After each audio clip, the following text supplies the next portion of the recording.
നമസ്കാരം.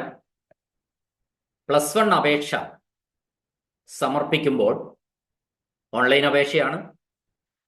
അതിന് ഏകജാലക സംവിധാനം സിംഗിൾ വിൻഡോ സിസ്റ്റത്തിലാണ് +1 അഡ്മിഷൻ നടക്കുന്നത്. അപ്പോൾ അത് നമ്മൾ അപ്ലൈ ചെയ്യുമ്പോൾ, ഓൺലൈനായി അപ്ലൈ ചെയ്യുമ്പോൾ നമ്മൾ ശ്രദ്ധിക്കേണ്ട പ്രധാനപ്പെട്ട കാര്യങ്ങൾ എന്തൊക്കെയാണ്? കുറച്ച് കാര്യങ്ങൾ കുട്ടികൾ മനസ്സിലാക്കിയിരിക്കുകയും വേണ്ടതുണ്ട്. അതിനെ സംബന്ധിച്ചാണ് ഞാൻ ഈ വീഡിയോയിൽ പറയുന്നത്. അപ്പൊ നിങ്ങൾ ഈ വീഡിയോ ശ്രദ്ധിച്ച് കേൾക്കുക കാര്യങ്ങളൊക്കെ. അപ്പോൾ കൂടുതൽ കാര്യങ്ങൾ അതിൽ വ്യക്തമാകും.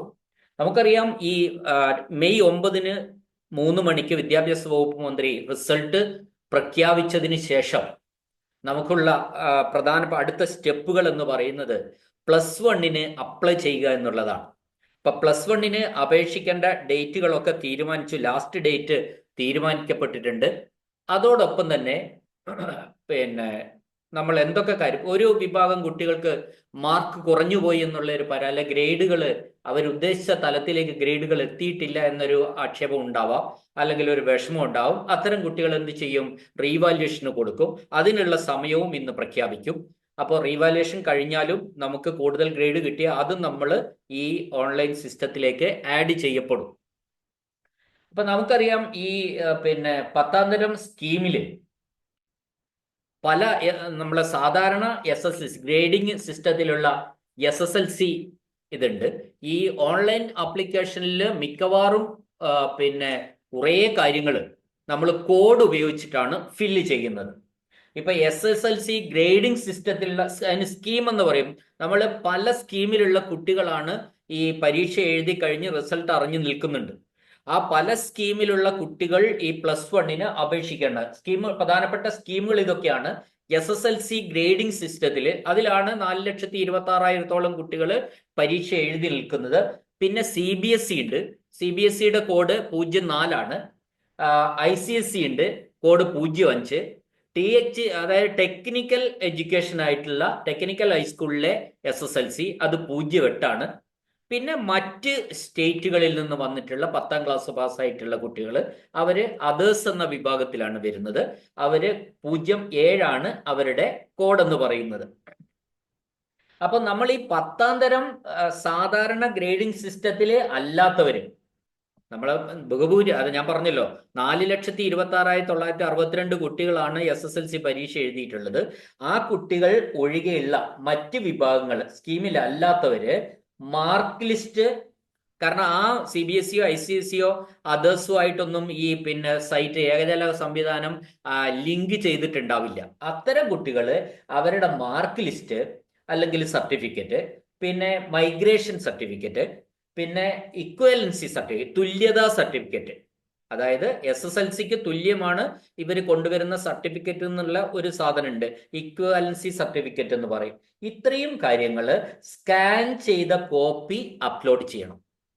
സ്കാൻ ചെയ്ത കോപ്പി, അത് 100 KB താഴെയുള്ള സ്കാൻ ചെയ്ത കോപ്പി അപ്ലോഡ് ചെയ്യണം. ഇത് സാധാരണ SSLC ഗ്രേഡിംഗ് സിസ്റ്റത്തിൽ കേരളത്തിൽ എഴുതിയിരിക്കുന്ന ബഹുഭൂരിപക്ഷം കുട്ടികൾക്കും ഞാൻ ഈ പറഞ്ഞ കാര്യം ബാധകമല്ല. അവരുടെ മാർക്ക് ലിസ്റ്റും ഈ ഏകജാലക സംവിധാനവും തമ്മിൽ ഓൺലൈനായിട്ട് ലിങ്ക് ചെയ്തിട്ടുണ്ട്. ഈ രജിസ്റ്റർ നമ്പർ നമ്മൾ ടൈപ്പ് ചെയ്ത് കൊടുക്കുമ്പോൾ അവരുടെ മാർക്ക് ലിസ്റ്റ് ഓട്ടോമാറ്റിക് ആയിട്ട് ആ സൈറ്റിലേക്ക് കയറി വരും. അത് നമ്മൾ ചെക്ക് ചെയ്യുക മാത്രമേ വേണ്ടൂ. നമുക്ക് ഓൺലൈനായിട്ട് അപേക്ഷിക്കുന്ന സമയത്ത് ഫോട്ടോസ്റ്റാറ്റോ മാർക്ക് ലിസ്റ്റിന്റെ കോപ്പിയോ ഇതൊന്നും അപ്ലോഡ് ചെയ്യേണ്ടില്ല. സാധാരണ ഗ്രേഡിംഗ് സിസ്റ്റത്തിൽ പരീക്ഷ എഴുതിയ കുട്ടികൾ എന്ന കാര്യമാണ് ആദ്യമായിട്ട് പറയാനുള്ളത്.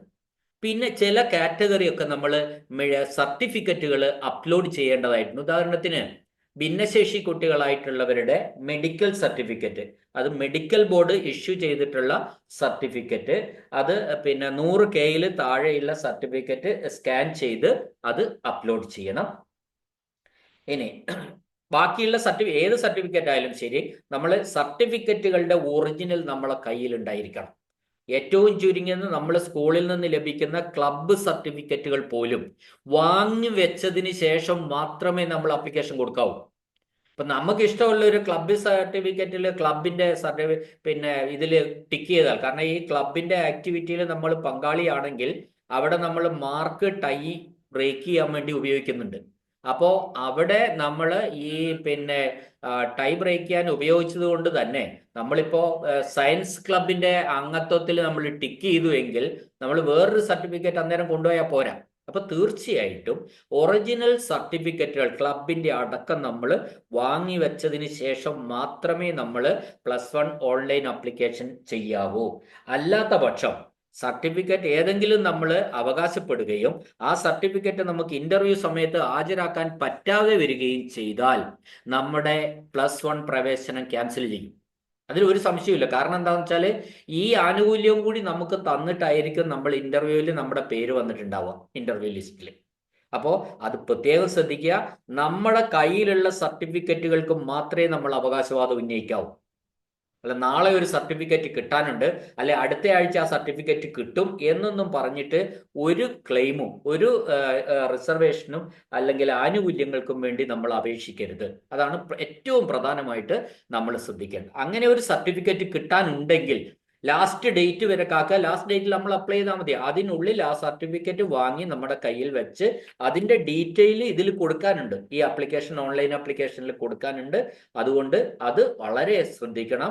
കിട്ടാനിരിക്കുന്ന ഒരു സർട്ടിഫിക്കറ്റ് വെച്ചിട്ട് ആനുകൂല്യങ്ങൾക്ക് വേണ്ടി നമ്മൾ അപേക്ഷിക്കരുത് എന്നാണ് ഈ അവസരത്തിൽ പ്രധാനമായിട്ട് പറയാനുള്ളത്. പിന്നെ മറ്റൊന്ന്, തെറ്റായ വിവരങ്ങൾ എന്തെങ്കിലും ധരിപ്പിച്ചിട്ടുണ്ടെങ്കിൽ നമ്മൾ ഈ പ്രവേശന ലിസ്റ്റിൽ നിന്ന് നമ്മൾ പുറത്താകും എന്ന കാര്യം യാതൊരു സംശയവും. അതുകൊണ്ട് നമ്മൾ അതും ശ്രദ്ധിക്കുക.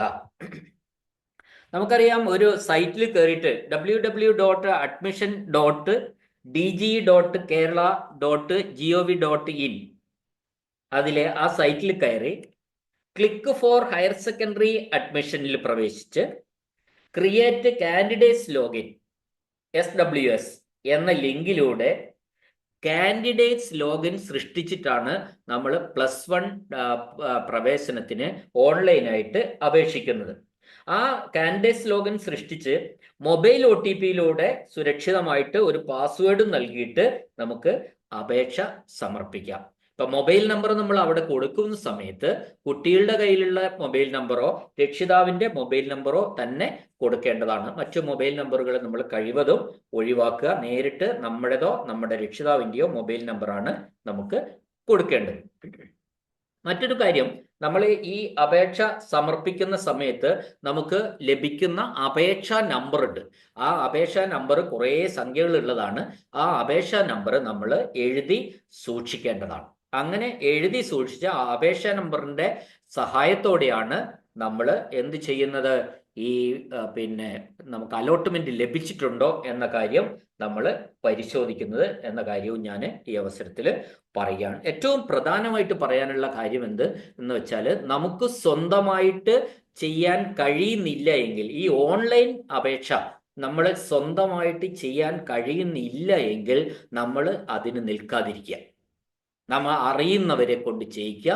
അല്ലെങ്കിൽ അക്ഷയ സെന്ററിൽ പോകാം, അല്ലെങ്കിൽ കമ്പ്യൂട്ടർ സെന്ററിൽ പോകാം, അല്ലെങ്കിൽ നമ്മൾ അധ്യാപകരുടെ ഹെൽപ്പ് ഡെസ്ക്, സ്കൂളുകളിൽ അധ്യാപകർ ഹെൽപ്പ് ചെയ്യുന്നുണ്ട്, അവിടെ ഹെൽപ്പ് ഡെസ്ക് വർക്ക് ചെയ്യുന്നുണ്ട്, അവർ മുഖാന്തരം അപേക്ഷിക്കുക. യാതൊരു കാരണവശാലും നമ്മൾ അപേക്ഷിക്കുന്നത് മൂലം ഉണ്ടാവുന്ന കുഴപ്പങ്ങൾ നന്നായിട്ട് അറിയുന്നവർക്ക് നേരിട്ട് ധൈര്യമായിട്ട് ചെയ്യാം. അല്ലാത്തവര് അറിയുന്നവരെ കൊണ്ട് ചെയ്യിക്കുന്നതാണ് ഏറ്റവും നല്ലത് എന്നാണ് എനിക്ക് ഈ അവസരത്തിൽ പറയാനുള്ളത്.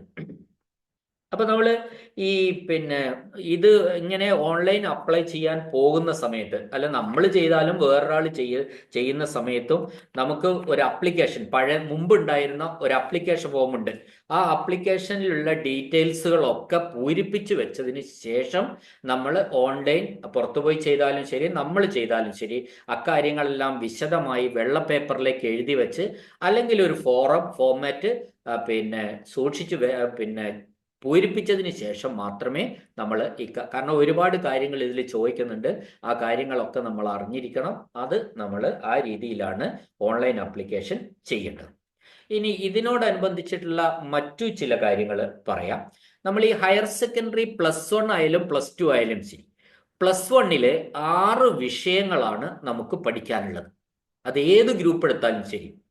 സയൻസ് ഗ്രൂപ്പ് എടുത്താലും ശരി, ഹ്യൂമാനിറ്റീസ് എടുത്താലും ശരി, കൊമേഴ്സ് എടുത്താലും ശരി, നമുക്ക് +1 6 വിഷയങ്ങളുണ്ട്, +2 അതിൻ്റെ തന്നെ 6 വിഷയങ്ങൾ വേറെ പഠിക്കാനുണ്ട്. അപ്പൊ അതിൽ 4 നമുക്ക് സബ്ജക്റ്റ് ആണ്. സയൻസ് ആണെങ്കിൽ physics, chemistry, biology, mathematics. Then അടുത്തത് ഇതില്ലാതെ ഇംഗ്ലീഷ് എല്ലാ ഗ്രൂപ്പുകാരും ഇംഗ്ലീഷ് പഠിക്കാനുണ്ട്. പിന്നെയുള്ളത് ഒരു സെക്കൻഡ് ലാംഗ്വേജ്, രണ്ടാമത്തെ ഒരു ഭാഷയായിട്ട് മലയാളം, ഹിന്ദി, തമിഴ്, ലാറ്റിൻ, റഷ്യൻ, അറബിക്ക്, സാൻസ്ക്രിറ്റ്, ഫ്രഞ്ച്, ജർമ്മൻ, കന്നഡ, ഉറുദു, ഇത് പറയുന്ന ഏത് ആ സ്കൂളിൽ നമ്മൾ ചേരാൻ ഉദ്ദേശിക്കുന്ന സ്കൂളിൽ ഉള്ള ഒരു രണ്ടാം ഭാഷ അതേ പഠിക്കാൻ പറ്റുള്ളൂ.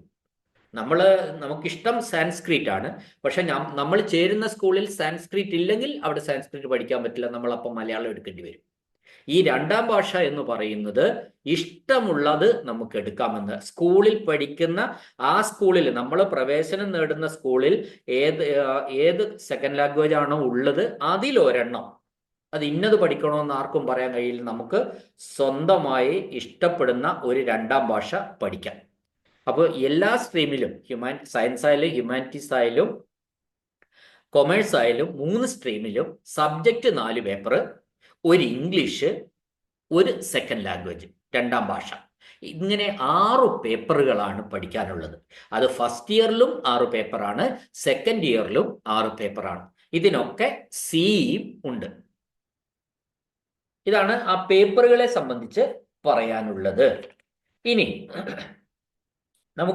ഞാൻ പറഞ്ഞല്ലോ, നമ്മൾ ഏറ്റവും പ്രധാനമായിട്ട് ഈ അപേക്ഷ കൊടുക്കുമ്പോൾ ശ്രദ്ധിക്കേണ്ട ഒരു കാര്യം എന്താന്ന് പറഞ്ഞാൽ, നമുക്ക് ഈ ഓപ്ഷൻസ് പൂരിപ്പിക്കുന്നത്, നമ്മൾക്ക് ഇഷ്ടമുള്ള ഗ്രൂപ്പുകളും അതിൻ്റെ കോഡ് നമ്പറും പൂരിപ്പിക്കുന്നതാണ് ഏറ്റവും പ്രധാനമായിട്ട് ശ്രദ്ധിക്കേണ്ടത്. അപ്പോൾ നമ്മൾ അത് അറിയാൻ വേണ്ടിയിട്ട് നമ്മൾ ആദ്യം സ്കൂൾ ലിസ്റ്റ്, സ്കൂൾ കോഡും കോഴ്സ് കോഡും നമ്മൾ അറിഞ്ഞിരിക്കുക എന്നുള്ളതാണ്. ഓരോ സ്കൂളിലുമുള്ള സ്കൂൾ കോഡും കോഴ്സ് കോഡും നമ്മൾ അറിഞ്ഞിരിക്കണം.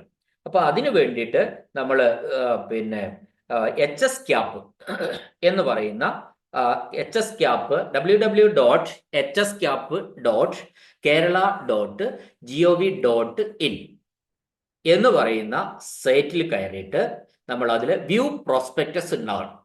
ചിലപ്പോൾ ഇന്ന് ഈ റിസൾട്ടൊക്കെ പ്രഖ്യാപിച്ച് +1 ആപ്ലിക്കേഷൻ സ്വീകരിക്കുന്ന സമയം മുതലേ ചിലപ്പോൾ ഈ പ്രോസ്പെക്ടസ്, ഏറ്റവും പുതിയ പ്രോസ്പെക്ടസ് ഇതുവരെ ഇറങ്ങിയിട്ടില്ല. ഇന്ന് റിസൾട്ട് പ്രഖ്യാപിക്കുന്ന ഇന്ന് രാവിലെയും പ്രോസ്പെക്ടസ് ഇറങ്ങിയിട്ടില്ല. ആ പ്രോസ്പെക്ടസ് റിസൾട്ട് പ്രഖ്യാപിച്ചതിന് ശേഷം നിങ്ങൾക്ക് അത് കാണാൻ കഴിയും. അപ്പൊ വിശദമായിട്ട് ഈ പ്രോസ്പെക്ടസ് മുഴുവനും നിങ്ങൾ വായിച്ച് മനസ്സിലാക്കിയതിന് ശേഷം മാത്രമേ ഈ ഓൺലൈൻ ആപ്ലിക്കേഷൻ നൽകാൻ പാടുള്ളൂ. അങ്ങനെ പ്രോസ്പെക്ടസ് സെർച്ച് ചെയ്താൽ അതിനുശേഷം നമ്മൾ HS CAPൽ തന്നെ സ്കൂൾ കോഡ്, കോഴ്സ് കോഡ് ഇവ നമുക്ക് ലഭിക്കും. സ്കൂൾ കോഡും കോഴ്സ് കോഡും ലഭിക്കും. അപ്പൊ സ്കൂൾ കോഡും കോഴ്സ് കോഡിനും ഈ school code and course code ഒന്ന് അടിച്ചു കൊടുത്താൽ, ടൈപ്പ് ചെയ്ത് കൊടുത്താൽ മതി. അവിടെ നമുക്ക് ഇപ്പോൾ സ്കൂൾ കോഡ് എന്ന് പറയുന്നത് 5 അക്കങ്ങളുള്ള ഒരു സംഖ്യയാണ്. ഞാൻ ഉദാഹരണത്തിന് പറയാം. School code and course code നമ്മൾ ടൈപ്പ് ചെയ്ത് കഴിയുമ്പം നമ്മളോട് ജില്ല സെലക്ട് ചെയ്യാൻ പറയും. ജില്ല സെലക്ട് ചെയ്ത് ഞാനൊരു ജില്ല സെലക്ട് ചെയ്തു. കണ്ണൂർ ജില്ലയാണ് ഞാൻ സെലക്ട് ചെയ്തത്. ആ കണ്ണൂർ ജില്ലയിലെ ആദ്യത്തെ സ്കൂളിന്റെ ലിസ്റ്റ് കണ്ടു. GHSS ചാവശ്ശേരി എന്ന് പറയുന്ന സ്കൂളാണ്. അവിടെ 13001 എന്ന് പറയുന്നതാണ് സ്കൂൾ കോഡ്. 13001. അപ്പൊ 13001 GHSS ചാവശ്ശേരി. അതിന്റെ കോഴ്സ് കോഡുകൾ കാണിച്ചിട്ടുണ്ട്. 1, 5, 10, 39. 1, 5, 10, 39. ഈ 4 കോഴ്സുകളാണ് അവിടെയുള്ളത്. അപ്പോൾ ഈ 4 കോഴ്സും ഏതാണെന്ന് അറിയണമെങ്കിൽ നമ്മൾ എന്ത് വേണം? കോഴ്സ് കോഡ് പരിശോധിക്കണം. കോഴ്സ് കോഡ് പരിശോധിച്ചാൽ ഞാൻ അതിന് ഇടയ്ക്കൊന്ന് പറഞ്ഞോട്ടെ. നമ്മൾ ഏറ്റവും വ്യാപകമായിട്ട് ഏറ്റവും പ്രധാനമായിട്ട് കാണുന്ന കോഴ്സുകളാണ് കോഡ് 1. കോഡ് 1 എന്ന് കോഴ്സ് കോഡാണ് പറയുന്നത്. കോഡ് 1 എന്ന് പറയുന്നത് ഫിസിക്സ്, കെമിസ്ട്രി, ബയോളജി, മാത്തമാറ്റിക്സ് എന്ന് പറയുന്ന ആ ഗ്രൂപ്പാണ് കോഴ്സ് കോഡ് 1. ഇനി 4 കോഴ്സ് കോഡ് 4 ആണെങ്കിൽ ഫിസിക്സ്, കെമിസ്ട്രി, മാത്തമാറ്റിക്സ്, ബയോളജിക്ക് പകരം ജിയോളജി ഉള്ള ഗ്രൂപ്പാണ് കോഴ്സ് 4. 5 ആണെങ്കിൽ, കോഴ്സ് കോഡ് 5 ആണെങ്കിൽ physics, chemistry, mathematics, computer science. അവിടെ ബയോളജി ഇല്ല. ബയോളജിക്ക് പകരം കമ്പ്യൂട്ടർ സയൻസ് പഠിക്കുന്ന സയൻസ് ഗ്രൂപ്പാണ് 5. ഇനി നമ്മൾ ഹ്യൂമാനിറ്റി സ്ട്രീമിലേക്ക് പോയാൽ അവിടുത്തെ പ്രധാനപ്പെട്ട 2 കോഴ്സ് കോഡുകൾ 10ഉം 11ഉം ആണ്. 10ാമത്തെ കോഡ് എന്ന് പറയുന്നത് ഹ്യൂമാനിറ്റീസിലാണ് അതുള്ളത്. History, economics, political science, geography, 4 വിഷയങ്ങൾ. 11ആണെങ്കിൽ ഹിസ്റ്ററി, എക്കണോമിക്സ്, പൊളിറ്റിക്കൽ സയൻസ്, ജോഗ്രഫിക്ക് പകരം സോഷ്യോളജി ഉള്ള ഗ്രൂപ്പാണ് കോഴ്സ് കോഡ് 11 ആയിട്ടുള്ളത്. ഇനി കൊമേഴ്സിലേക്ക് പോയാൽ 38ഉം 39ഉമാണ് ഏറ്റവും വ്യാപകമായിട്ടുള്ള 2 കോഴ്സ് കോഡുകൾ കൊമേഴ്സിൽ. 38 ആണെങ്കിൽ business studies, accountancy, economics, political science എന്നിവയാണ് കോഴ്സ് കോഡ് 38 ആയിട്ടുള്ളത്. ഇനി 39ഉം കൊമേഴ്സിലാണ് വരുന്നത്.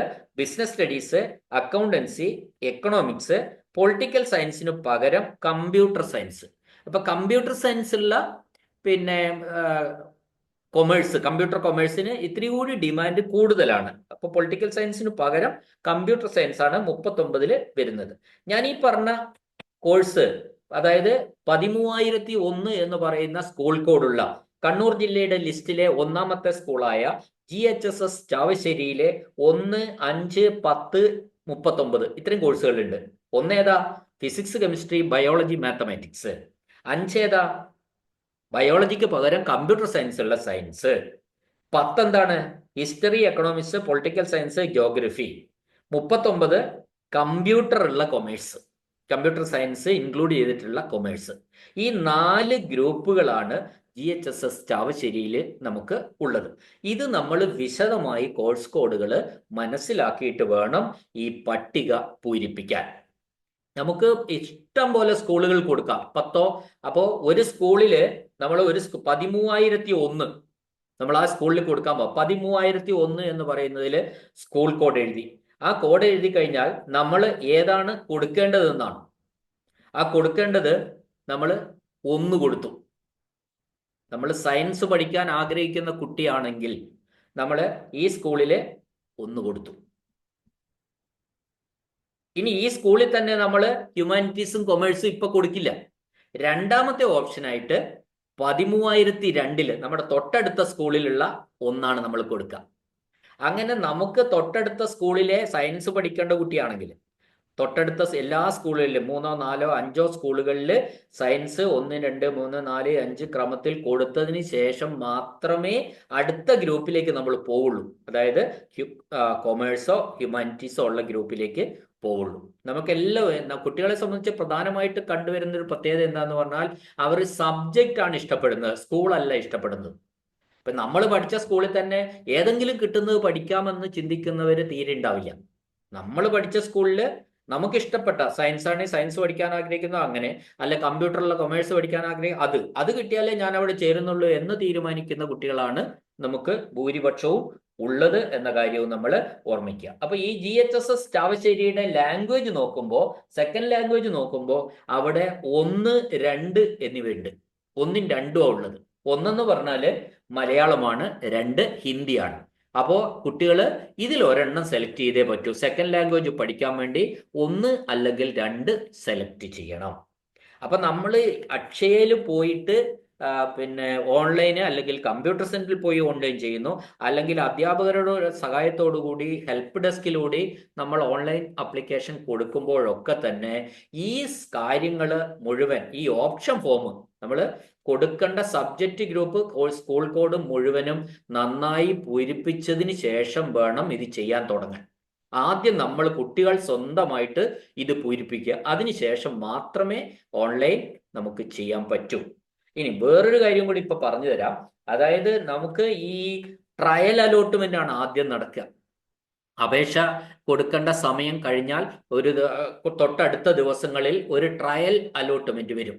ഈ ട്രയൽ അലോട്ട്മെന്റിന് ശേഷം നമുക്ക് ഈ ഓപ്ഷൻസ് മാറ്റി കൊടുക്കാനുള്ള ഒരു അവസരം ഒരു ദിവസം തരും. അത് ഒരു ദിവസമേ ഉണ്ടാവുള്ളൂ. അപ്പൊ നമുക്ക് എന്ത് ചെയ്യാം, ഈ നമ്മൾ 1ാമത്തെ ഓപ്ഷൻ കൊടുത്ത സ്കൂൾ ഒന്ന് മാറണം, അല്ലെങ്കിൽ ആ ഓപ്ഷൻ അവിടെ എനിക്ക് വേണ്ട, അവിടെ ഞാൻ സയൻസ് ആണ് കൊടുത്തത്, അവിടെ എനിക്ക് കൊമേഴ്സ് മതി എങ്കിൽ അവിടെ കൊമേഴ്സ് കൊടുക്കാം. അപ്പോൾ അത് ഒന്നാമതായി ഞാൻ കൊടുത്ത സ്കൂളിൽ ഒന്നാമതായിട്ടല്ല വേണ്ട, എനിക്ക് 5-ാമത്തെ സ്ഥാനത്ത് അത് മതി. അങ്ങോട്ടും ഇങ്ങോട്ടും ഓപ്ഷനുകളും സബ്ജക്റ്റും ഗ്രൂപ്പും സ്കൂളുകളും മാറ്റി കൊടുക്കാനുള്ള ഒരവസരം എല്ലാ കുട്ടികൾക്കും ട്രയൽ അലോട്ട്മെന്റിന് ശേഷം ലഭിക്കും. അപ്പൊ നമ്മൾ ശ്രദ്ധിക്കുക, ട്രയൽ അലോട്ട്മെന്റിന് ശേഷം നമ്മൾ ഏതെങ്കിലും തെറ്റുകൾ ഏതെങ്കിലും കൊടുത്തതിൽ നമുക്ക് ശരിയായില്ല എന്ന് തോന്നുന്നുവെങ്കിൽ അത് മാറ്റാനുള്ള ഒരവസരം നമുക്ക് ലഭിക്കും. അത് നമ്മൾ വളരെ ശ്രദ്ധിച്ചിരിക്കണം.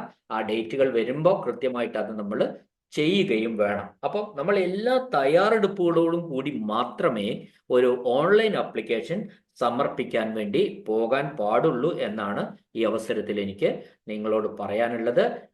ഈ വീഡിയോ ഞാൻ ഇവിടെ അവസാനിപ്പിക്കുകയാണ്. ഇന്ന് തന്നെ റീവാല്യുവേഷനെ സംബന്ധിച്ചും ഫോട്ടോസ്റ്റാറ്റ്, സ്ക്രൂട്ടിനി എന്നിവയെ സംബന്ധിച്ചും ഏറ്റവും വിശദമായ കാര്യങ്ങൾ പുതിയ വീഡിയോ ആയിട്ട് ഞാൻ അപ്ലോഡ് ചെയ്യുന്നുണ്ട്.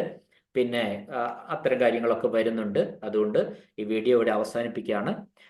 എല്ലാവർക്കും വിജയാശംസകൾ നേർന്നുകൊണ്ട് നന്ദി, നമസ്കാരം.